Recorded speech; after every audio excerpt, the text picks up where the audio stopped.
Assalamualaikum warahmatullahi wabarakatuh.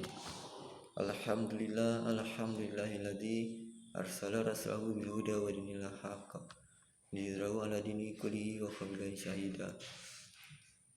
Asyhadu an la ilaha illallah wa asyhadu anna Muhammadan abduhu wa rasuluh la nabiyya ba'da amma ba'du. Segala puji syukur atas kehadirat Allah Subhanahu wa taala yang telah melimpahkan rahmat beserta penyayang kepada kita semua sehingga kita dapat menghirup udara segar pada saat sekarang ini. Salawat dan biringan salam dan berkah dengan Nabi besar kita yakni Nabi Muhammad sallallahu alaihi wasallam yang telah membawa umatnya dari zaman jahiliyah hingga zaman berilmu pengetahuan yang kita rasakan saat sekarang ini. Baiklah, perkenalkan nama saya Imam Tahli dengan NIM 1961010118. Saya dari Prodi Ekonomi Syariah Universitas Islam Negeri Imam Munjal Padang. Saya akan menjelaskan atau membahas sedikit tentang pemakalan saya yang berjudul itu Al-Wakalah. Menurut istilah wakalah bahasa di wazan wakalah yakilun wakalan yang berarti itu menyerahkan atau mewakilkan urusan. Berarti wakalah juga dapat kita istilahkan dengan kata lain yaitu pencukupan, pelindungan, tanggungan atau pendelegasian. Berarti al-wakalah itu tersendiri ialah penyerahan seseorang kepada orang lain agar dia menggantikan posisinya dalam hal yang bisa diwakilkan. Jadi ada hal-hal yang bisa diwakilkan dan ada juga yang tidak bisa diwakilkan. Al-wakalah dalam syariat ini ialah hal yang masyruh atau hal yang tidak disyariatkan dalam agama,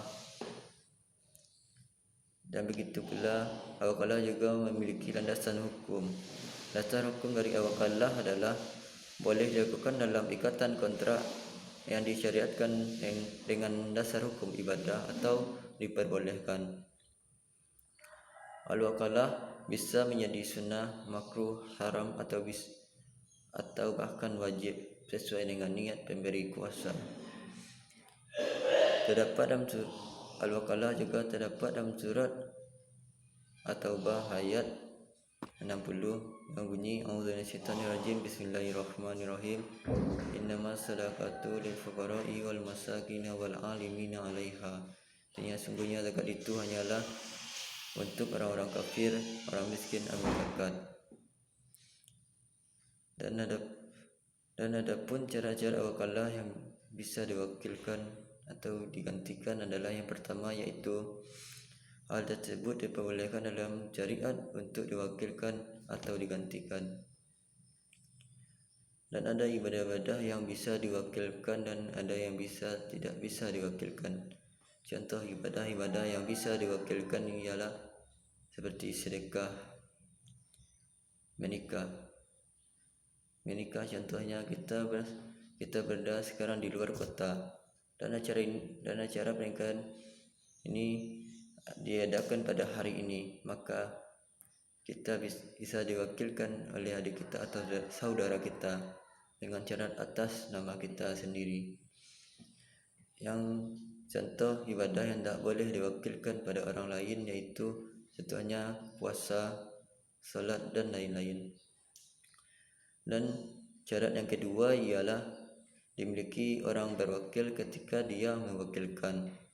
Contohnya, misalkan dia melakukan transaksi jual beli, dia menjual barang yang dia jual ialah yang sudah dimiliki oleh orang tersebut. Kemudian diperbolehkan bagi dia untuk mewakilkan orang lain dalam penjualan barang tersebut. Syarat yang ketiga yaitu untuk wakalah itu diketahui dengan jelas, maka tidak sah mewakilkan sesuai yang masih samar. Contohnya, ketika seorang melakukan haji badal, dia mengetahui ini haji untuk siapa. Demikian juga pula tadi dengan pernikahan, dia untuk apa dia pernikahan ini. Tidak sembarangan orang mewakilkan tapi tidak mengetahui hal yang dia wakilkan tersebut. Syarat yang selanjutnya ialah adanya lafal yang menunjukkan ridho. Al-wakalah terbagi menjadi dua, yaitu al-wakalah saja dan al-wakalah bil ujrah. Al-wakalah bil ujrah ialah perwakilan dengan adanya upah dan diperbolehkan dengan syarat saling meridhoi.